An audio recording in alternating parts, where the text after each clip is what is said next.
अरे भाई अभी तक तो 80% लोगों का ही ना हुआ है। नहीं सर, उनकी रिपोर्ट निकाल रहे हैं। बताइए, अभी लगभग हम लोगों का ऑन एवरेज देंगे तो सब 90% के आसपास तो 10% है ना।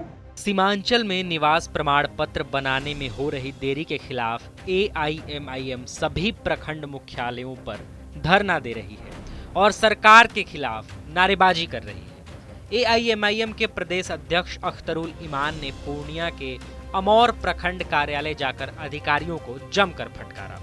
अख्तरुल ईमान का कहना है कि उनके विधानसभा में 55% वोटर निरक्षर हैं, जिनके पास SIR में मांगे गए कोई डॉक्यूमेंट उपलब्ध नहीं है। उनके पास निवास प्रमाण पत्र बनाने के अलावा कोई चारा नहीं है, मगर जानबूझकर अधिकारियों द्वारा निवास प्रमाण पत्र बनाने में देरी की जा रही है। वहीं प्रमाण पत्र के नाम पर 2 से 3 हजार रुपयों का घूस भी लिया जा रहा है। इसी पर ईमान दफ्तर के अंदर घुसकर अधिकारियों को फटकारने लगे। अरे भाई अभी तक तो 80% लोगों का ही ना हुआ है। नहीं सर, उनकी रिपोर्ट निकाल रहे हैं। बताइए, अभी लगभग हम लोगों का ऑन एवरेज देंगे तो सब 90% के आसपास तो 10% है ना। 10% में सब डॉक्यूमेंट 10% है। अच्छा, दूसरा मामला ये है, क्या आधार कार्ड लेने लगे हैं आप लोग? ये आधार कार्ड का सर ऑन एवरेज नहीं है सर। मैं कह रहा हूँ लेने लगे हैं। मैं एक बात पूछ रहा हूँ जनाब, सर आधार कार्ड लेने लगे हैं? जैसे सर 2003 का अगर ये रहता है ना, हम लोग उसका एक डॉक्यूमेंट लेके दूसरा। मैं दूसरी बात कह रहा हूँ, BLO आपके आधार कार्ड ले रहे हैं? BLO सर उसका दूसरा अल्टरनेट ले रहा है। क्या अल्टरनेट में क्या है? अल्टरनेट में जो मिल पा रहा है। क्या मिल पाएगा? आधार कार्ड मिल पाएगा, आधार कार्ड के अतिरिक्त राशन कार्ड मिल पाएगा, और वही सब जो मिल पा रहा है। साफ कीजिए मामला। इसके माने आप खुद साफ नहीं है। जो मिलेगा नाम लेते हुए पति का नाम नहीं लेता था पहले देश में लोग, अब पति का नाम क्लियर से लेता, सबसे लेता है। किसी का सिंदूर खराब नहीं था, निकाल नहीं टूटता। मामला ये बताइए कि कौन सा लेंगे आप? विधायक अख्तरुल ईमान ने अपने समर्थकों के साथ प्रखंड मुख्यालय परिसर में विरोध प्रदर्शन किया। इस दौरान उन्होंने कहा कि बिहार में अपनी निश्चित हार से बौखलाई मोदी नीतीश सरकार अब चुनाव आयोग के जरिए गरीबों के वोट के अधिकार को छीनना चाहती है, क्योंकि जुलाई का महीना कृषि कार्यों का महीना है। करोड़ों की संख्या में सीमांचल के मजदूर बाहर काम करने के लिए गए हैं।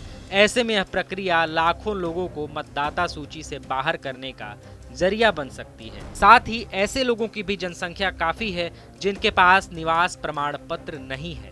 ऐसे लोग जब निवास प्रमाण पत्र बनाने के लिए प्रखंड मुख्यालय आते हैं तो उनका निवास प्रमाण पत्र नहीं बन पाता। अधिकारी उनसे कहते हैं कि सर्वर डाउन है। यह सब सरकार की चाल है। सरकार जानबूझकर सर्वर डाउन रखी है। मतदाता पुनरीक्षण का यह निर्णय नागरिकों के अधिकारों का हनन है। उन्होंने दावा किया कि 50% से अधिक नागरिक के पास पहचान के लिए कोई आवश्यक दस्तावेज नहीं है।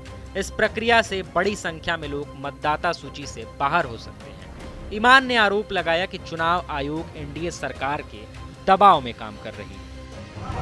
लेकिन नोटिफिकेशन नहीं किया, लेकिन उसके बाद लगभग 45% ऐसे लोग हैं जिनके पास चाहे तो सरकारी नौकरी का प्रमाण, सरकारी मकानों का प्रमाण, सरकारी ज़मीन का प्रमाण होना चाहिए था, या वोट के सर्टिफिकेट होने थे, या पासपोर्ट होने थे, या जन्म प्रमाण पत्र होने थे इत्यादि। लेकिन हमारे यहाँ चूँकि लोग अनपढ़ हैं, हमारे यहाँ के लोगों के पास प्रमाण पत्र इस टाइप के नहीं हैं। उनके पास एक ही रह जाता है कि आवास प्रमाण पत्र, या उनके पास पारिवारिक सूची, या वंशावली। और इस किस्म के आवेदनों की 20,000 से ज़्यादा जो पेंडिंग हैं यहाँ पर। अब पेंडिंग होने के नतीजे में अब BLO कहीं कह रहा है कि आप अपने आधार कार्ड और राशन कार्ड से भी काम चला लीजिए, और कोई BLO कर रहा है नहीं कराइए। तो ये मामला आखिर है क्या, ये लोग स्पष्ट नहीं कर रहे हैं। सुप्रीम कोर्ट ने साफ कहा था इन तीनों के बारे में कि आधार कार्ड, EPIC और राशन कार्ड को मान लीजिए। इलेक्शन कमीशन ने कोई नोटिफिकेशन जारी नहीं, तो इलेक्शन कमीशन बड़ा है या ERO बड़े हैं। ये लोग इस किस्म का निर्देश दे रहे हैं। इस विरोधाभास को दूर करना चाहिए। और दूसरा मामला ये है कि 10 दिन में राइट टू सर्विस के मुताबिक 10 दिन में लोगों के प्रमाण पत्र निर्गत होने चाहिए, या 20 दिन 25 दिन हो गए हैं और लोगों को प्रमाण पत्र निर्गत नहीं कराया जा रहा है, और दलाली इसमें चल रही है। जो लोग 2,000-3,000 रुपये दे रहे हैं उनको प्रमाण पत्र निर्गत कराया जा रहा है। तो ये धंधा कब तक चलता है? मामला ये है कि समय रहते हुए लोगों को उनके प्रमाण पत्र दिए जाए। अगर जो ड्राफ्ट सूची में नाम आ गया है, अगर वैध प्रमाण पत्र जमा नहीं हुए तो ऐसे लोगों के नाम के कट जाने की संभावना है। तो क्या एक नागरिक का आप चोर की तलाश में घर वालों को मार डालेंगे? अगर गलत आदमी का नागरिकता प्राप्त करना या वोटर बनना पाप है, तो जो लोग वैध हैं उनका नाम हटाना भी पाप है। अभी हमारे दुरपैली में 100 से ज़्यादा लोग हैं जिनका नाम नहीं चढ़ा है, जो लोग शिफ्ट किए हैं इस पंचायत से दूसरे पंचायत में। ये शिफ्टिंग में नाम उनका हटाया गया जो बिहार से शिफ्ट किए हैं। जो लोग बिहार में उसका नाम क्यों नहीं चढ़ा, इसके माने फेलियर है। कई जगह के लोगों की खबर मालूम हो रही है कि BLO ने उसको फॉर्म ही नहीं दिया और उसका नाम हटा दिया गया है। तो इस तरह की जो धांधलियाँ हुई हैं उसके खिलाफ और हम लोगों ने ये आवेदन दिया है। आज DM साहब को अपने धरना के माध्यम से आग्रह किया है कि आप स्पेशल कैंप लगाकर, मैंने निजी तौर पर 6 तारीख को भी दरख्वास्त दी थी और आज धरना के माध्यम से हमारी पार्टी की ओर से ये आग्रह किया जा रहा है कि साहब आप विशेष कैंप लगाकर लोगों को उनके प्रमाण पत्र निर्गत कराइए। यदि आपने 20 तारीख तक नहीं कराए तो उधर समय नहीं बच पाएगा, तो 20 तारीख को फिर लोग आमरण अनशन करने पर यहाँ पर बैठ जाएंगे। उसके बाद ये आपकी जिम्मेदारी होगी। दूसरी तरफ आप म्यूटेशन के नाम पर और परिमार्जिन के नाम पर घोर भ्रष्टाचार व्याप्त है। लोगों से एक केवाला के म्यूटेशन पर 10 से 15,000 25,000 लूटे जा रहे हैं। शिकायत के बावजूद भी कार्रवाई नहीं हो रही। तो आखिर क्या वजह है कि क्या इसमें संलिप्त सिर्फ राजस्व कर्मचारी है या ऊपर के पदाधिकारी है?